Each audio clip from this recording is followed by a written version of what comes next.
So hello friends, ನಾನು ನಿಮ್ಮ ಹೊಸ YouTuber Yashinraj faveries and symphonies YouTuber channel ಮಾಡಿರೋನು. ಸೊ ಇವತ್ತು ನಾನು ನಮ್ಮ ತಾತನ್ನ ಇಂಟ್ರೊಡ್ಯೂಸ್ ಮಾಡ್ಕೊತಾ ಇದ್ದೀನಿ. ಇವರು ಶಿವಕುಮಾರ್ ಅಂತ. ಬೈ ಬರ್ತ್ ಇವರು ಡಮ್ ಅಂಡ್ ಬೆಸ್ಟ್ ಆಗಿದ್ರು, ಬಟ್ ಇವ್ರ ಅಡ್ಗೆ ಮಾತ್ರ ಸೂಪರ್ ಆಗಿದೆ. ಅದ್ರಲ್ಲಂತೂ ಇವ್ರ ಮದ್ದು ರೋಡೆ ಅಂತೂ ಸಖತ್ತಾಗಿ ಬರುತ್ತೆ. ಸೊ ಇವತ್ತು ಅವ್ರು ಹೇಗ್ ಮಾಡ್ತಾರೆ ಅಂತ ಎಕ್ಸ್ಪ್ಲೈನ್ ಮಾಡ್ತಾರೆ ಇವತ್ತು. ಇದಕ್ಕೆ ಬೇಕಾಗಿರುವ ಸಾಮಗ್ರಿಗಳು: ಮೈದಾ 100 ಗ್ರಾಂ, ಚಿರೋಟಿ ರವೆ 250 ಗ್ರಾಂ, ಹಿಂಗು 1 ಟೇಬಲ್ ಸ್ಪೂನ್, ಹುರಿದ ಬಿಳಿ ಎಳ್ಳು 100 ಗ್ರಾಂ, ಅಕ್ಕಿ ಹಿಟ್ಟು 1 kg, ಹೆಚ್ಚಿದ ಈರುಳ್ಳಿ 500 ಗ್ರಾಂ, ಗುಂಟೂರು ಹಾಗೂ ಬ್ಯಾಡಗಿ ಮೆಣಸಿನಕಾಯಿ ತಲಾ 50 ಗ್ರಾಂ, ಕರಿಬೇವು 50 ಗ್ರಾಂ, ಹುರಿದ ಕಡಲೆ ಬೀಜ 250 ಗ್ರಾಂ, ರುಚಿಗೆ ತಕ್ಕಷ್ಟು. ಮೊದಲು ಕಡಲೆ ಬೀಜ, ಹುರಿದ ಕಡಲೆ ಬೀಜ, ಮೆಣಸಿನಕಾಯಿ, ಕರಿಬೇವನ್ನು ರುಬ್ಬಿ ಪುಡಿ ಮಾಡಿಕೊಳ್ಳಿ. ನಂತರ ಒಂದು ಮಿಕ್ಸಿಂಗ್ ಬೌಲಿಗೆ ಹೆಚ್ಚಿದ ಈರುಳ್ಳಿ ಹಾಗೂ ಮೆಣಸಿನಕಾಯಿ ಪುಡಿ, ರುಚಿಗೆ ತಕ್ಕಷ್ಟು ಉಪ್ಪು,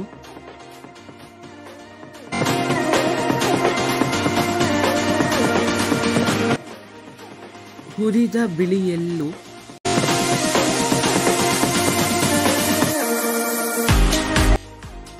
ಹಾಗೂ 100 ml ಎಣ್ಣೆ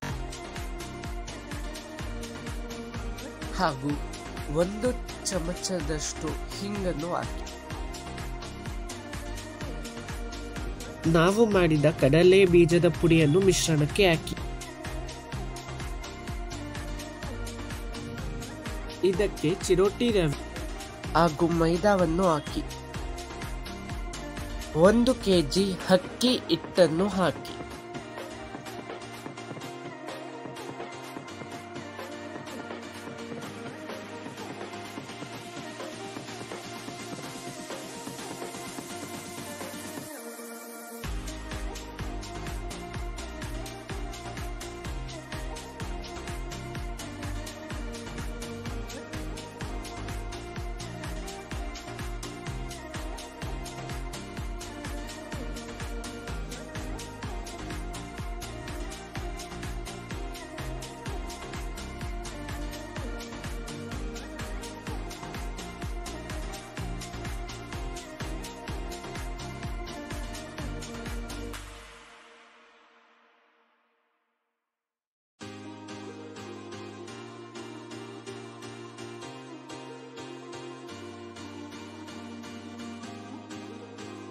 ಸ್ವಲ್ಪ ಸ್ವಲ್ಪ ನೀರನ್ನು ಹಾಕಿ ಹಿಟ್ಟಿನ ಆಕಾರದಲ್ಲಿ ಕಲಿಸಿ. ಹಿಟ್ಟಿನ ಆಕಾರದಲ್ಲಿ ಕಲಿಸಿದ ನಂತರ 10 ನಿಮಿಷಗಳ ಕಾಲ ನೆನೆಸಿ. ಒಂದು ಬಾಂಡಲಿಗೆ ಎಣ್ಣೆಯನ್ನು ಬಿಸಿ ಮಾಡಿ ಅದಕ್ಕೆ ನಾವು ಬಿಸಿಯಾಗುವವರೆಗೂ ವಡೆಯನ್ನು ತಟ್ಟಿಕೊಳ್ಳುತ್ತಿದ್ದೇವೆ.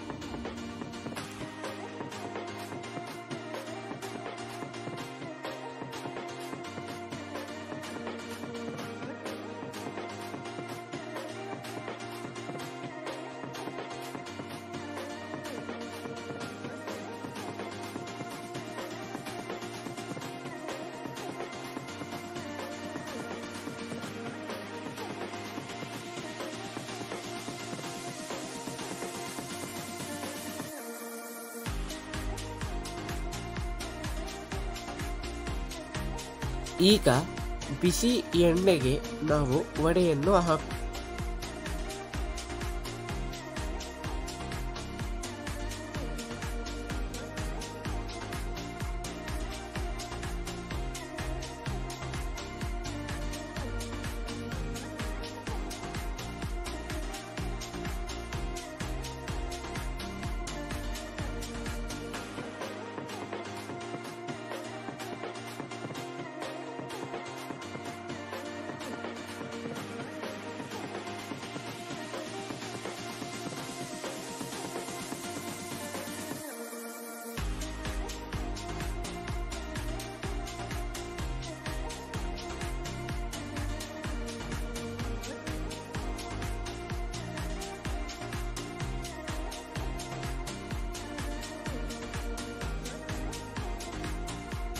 ವಡೆ ಗೋಲ್ಡನ್ ಬ್ರೌನ್ ಬರೋ ತನಕ ಕರೆದು ಅದನ್ನು ಹೊರಗೆ ಎತ್ತಿ. ಬಿಸಿ ಬಿಸಿಯಾದ ಕ್ರಂಚಿ ವಡೆ ರೆಡಿ. ಈಗ ಇದ್ರ ಟೇಸ್ಟ್ ಹೇಗಿದೆ ಅಂತ ಹೇಳ್ತೀನಿ ಫ್ರೆಂಡ್ಸ್. ಕ್ರಂಚಿ ಆಗಿದೆ, ಸೂಪರ್ ಆಗಿದೆ, ಕ್ರಂಚಿ ಆಗಿದೆ. ಮಧ್ಯದಲ್ಲಿ ಈರುಳ್ಳಿ ಸಾಫ್ಟ್ನೆಸ್ ಸಿಗುತ್ತೆ ಅಂಡ್ ಆ ಕಡಲೆ ಬೀಜನೂ ಸಿಗುತ್ತೆ ಕೆಲವೊಮ್ಮೆ. ಕ್ರಂಚಿ ಆಗಿದೆ ಅಂಡ್ ಮಧ್ಯ ಸಾಫ್ಟ್ ಆಗಿದೆ, ಒಟ್ಟಿನಲ್ಲಿ ಸೂಪರ್ ಆಗಿದೆ. ಸೊ ಇದಾಗಿತ್ತು ನನ್ನ ವಿಡಿಯೋ ಇಷ್ಟ ಆಗಿದ್ರೆ ಪ್ಲೀಸ್ ಲೈಕ್ ಮಾಡಿ, ಶೇರ್ ಮಾಡಿ, ಸಬ್ಸ್ಕ್ರೈಬ್ ಮಾಡಿ, ನ್ಯೂ ಕಮರ್ಸ್ಗೆ ಸಪೋರ್ಟ್ ಮಾಡಿ. ಜೈ ಹಿಂದ್, ಜೈ ಕರ್ನಾಟಕ.